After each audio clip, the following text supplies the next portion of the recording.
చాలా మంది క్రైస్తవులు అటండి క్రిస్మస్ ఈ టైంలోనే ఎక్కువ అప్పులైపోతారట. ఎందుకు తెలుసా? షాపింగ్లో ఎక్కువ వేలు వేలు ఖర్చు పెట్టేస్తారు. కాబట్టి క్రిస్మస్లో మనకి షాపింగ్ ముఖ్యం కాదు, దేవుణ్ణి ఆరాధించడం ముఖ్యం. క్రిస్మస్లో మనకి ఏది ముఖ్యం? దేవుణ్ణి ఆరాధించాలి. క్రిస్మస్ అంటేనే దేవుణ్ణి ఆరాధించడం. కానీ మొదట మనం ఏం చేస్తామంటే క్రిస్మస్ అనగానే నవంబర్ నెల నుంచి ఆలోచిస్తాం, బట్టలు కావాలి, బట్టలు కావాలి, బట్టలు కావాలి, నగలు కావాలి, అన్నీ కొత్తగా ఉండాలి. కొన్నిసార్లు నేను చూస్తుంటానండి, కొత్త బట్టలు లేవు కనుక ఈరోజు ఈ క్రిస్మస్కి నేను చర్చికి వెళ్ళను అంటుంటారు కొంతమంది చిన్నపిల్లలు లాగా.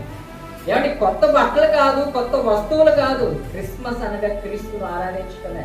కానీ ముందుగా మనం ఏమండి మన ఇళ్ళని పెయింటింగ్ వేసి లేదా సున్నాలు వేసి ముస్తఫలు వేస్తాం, లైట్లు కట్టేస్తాం, స్టార్ ఒకటి ఏమంటే వెలిగించేస్తాం, షాపింగ్లు చేస్తాం, వేలు వేలు ఖర్చు పెట్టి. ఆరాధించే టైంకి మాత్రం ఏమంటే ఆ సమయాన్ని దేవుడికి ఇవ్వలేకపోతున్నాం.